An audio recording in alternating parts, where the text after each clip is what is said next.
삼부토건 주가 조작 이제 실체가 드러나는 것입니까? 갑작스럽게 금융감독원에서 이 내용을 공개했다. 아니면 일부러 흘렸다. 검찰이 이미 수사를 하고 있는 중인데 알 수밖에 없는 상황이 됐다. MBC가 특별하게 취재 역량을 발휘해서 뭔가 새로운 소식을 접했다. 뭐가 뭔지 잘 모르겠습니다. 오늘 공익제보 분야에서 가장 국민들에게 정말로 알 권리를 그대로 우리가 확인시켜주는 김규현 변호사와 함께 삼부토건의 주가 조작 세력과 관련된 이 내용 심층적으로 다뤄보겠습니다. 변호사님 어서 오십시오. 안녕하십니까. 자, 이게 감독원에서 사전에 알고 있던 거를 1년 정도 묵혔다가 터뜨린 것이냐, 뭐가 뭔지 잘 모르는 사람이 많습니다. 설명 좀 해주시죠. 사실 제가 보기에도 일단은 이 말씀 좀 드리고 싶어요. 금융감독원이 참 엄청나게 빠르다.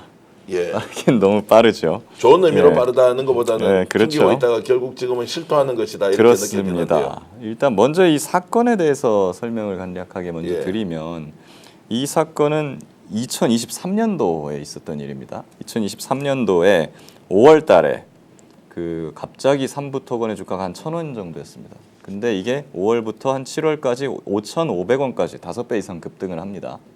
그런데 이것이 아무도 그 이유를 몰랐는데 어떤 호재 때문에 갑자기 떴느냐? 우크라이나 재건 사업에 삼부토건이 참여한다. 네. 라는 이제 뉴스가 뜨면서 이렇게 뜬 거였거든요. 그래서 사실은 그 당시에 그로부터 지금 2년이 지나가지고서야 삼부토건 주가 조작과 관련해 가지고 그 오너 일가가 100억 원의 차익을 얻었다라고 나온 것인데, 지금 이런 조짐이라든가 정황은 이미 작년에 많이 밝혀진 바가 있죠. 물론 제가 들어 있었던 멋진 해변방, 거기에서도 23년 5월 14일이죠. 그때 이제 이종호 대표가 그 방에서 삼부 체크하고 말을 하지 않습니까? 그 이틀 뒤에 우크라이나 그 영부인 젤렌스키 대통령의 영부인이 한국을 방문해서 김건희 여사를 만나고 뭐 그 다음 날인가에 저희 그 삼부토건 관련해 가지고 우크라이나 재건 사업 이런 것들이 발표되고, 2달 뒤엔 또 실제 윤석열 대통령이 방문까지 우크라이나에 방문하기까지 하죠. 그랬었던 건데, 이게 처음 드러났던 것은 작년 여름쯤입니다. 그리고 그때 한창 이제 논란이 됐었는데, 그 뒤로 이제 뭐 추가적인 어떤 발표라든가 뭐 어떤 징후가 나타난 거 없이 지금까지 계속 잠잠하다가 이번에 이 금감원에서 삼부토건 100억 차익 뉴스가 나온 거거든요. 왜 이렇게 늦게까지 나왔는가? 저는 그래서 참 금감원이 빠르다라고 하는 이제 표현을 결국 빠르다. 숨기고 있다가 지금 더 이상 이제 와서 이제 숨기고 계속 갈 수가 없으니까 이제 드러냈다는 것인데, 자, 그러면 우리가 이제 조금 따져보겠습니다. 이복현 금융감독원장을 의심을 해도 됩니까? 이거 의도적으로 흘렸다 이렇게 볼 수 있습니까? 아니면 이복현 원장은 친윤이기 때문에 친윤 중에 친윤이기 때문에 그렇게 할 수가 없다. 다른 사람이 이것을 흘려버렸다. 어떻게 봐야 됩니까? 그렇죠. 저는 이제 뭐 반반이겠습니다만은 저는 전자. 그러니까 이거를 의도적으로 숨겨오다가 이번에 이제 단독 보도가 나가게 된 거는 뭔가 어떤 의도가 있다. 의도된 유출일 가능성이 높다고 저는 보고 있습니다. 자, 그 의도가 뭡니까? 그러면 이제 의도라고 우리가 의혹 제기를 하면 그 의도의 목적이라는 게 있지 않습니까? 그렇죠.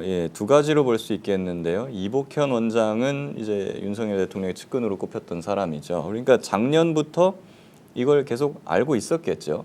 왜 그러냐면 작년에 이게 터졌을 때부터 보통 거래소에서 이상 거래가 발생을 하면 금감원에 통보를 하게 됩니다. 금감원에서 그거를 분석해 가지고 이거를 이제 조사를 들어갈지 말지 이런 걸 결정하는 거거든요. 그렇기 때문에 이복현 원장은 작년부터 이걸 알고 있었다고 봐야 할 것이고, 그럼 작년에는 이걸 발설하지 않았잖아요. 계속 숨기려고 했던 것이죠.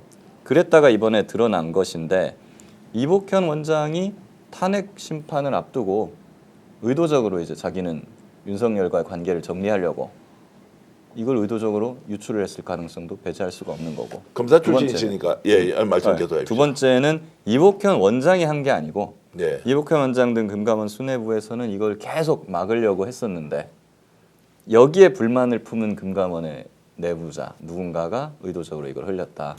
이렇게 볼 수 있죠. 자, 그러면은 이제 어떻습니까? 이제 검사 선배지 않습니까? 이복현 지금 이제 원장은 예. 근데 이분과 이 사람과 지금 윤석열 간의 관계의 특수성 이런 걸로 봤을 때 흘렸을 가능성이 없다는 쪽도 있고 그런데 오늘 방송에서는 본인이 이걸 다 인정을 하고 그렇죠. 또, 그래서 예. 예, 사실은 본인 스스로가 이거를 의도적으로 흘렸을 가능성도 있는 거고요. 네. 그리고 처음에는 본인이 의도하지 않았다 하더라도 본인이 아니라 다른 사람으로 인해 갖고 이게 유출됐다 하더라도 기왕 유출된 거 그다음 어떻게 수습할 겁니까? 수습 안 되죠 이거. 그러니까 기왕 유출된 거 이제 나도 손절하자라고 하면서 그 다음 날 봐라 오너 일가들이 100억대 차익을 얻었다는 거를 부인할 수 없다라는 워딩을 했거든요. 예. 그렇다는 거는 뭐 이제 자기도 이거에 대해서 이제 수사가 되고 있었고 뭐 이런 혐의가 있다는 거를 공개적으로 밝힌 거나 마찬가지이기 때문에 이제 본인은 윤석열과 거리를 두겠다라는 신호로밖에 볼 수 없습니다. 원터 원자한테 거리를 둘 수밖에 없고 이것은 이제 실제 진실을 밝히기 위해서 검찰 수사가 불가피한 것이다라는 걸 그렇습니다. 인정했다고 예, 보고요. 그렇습니다.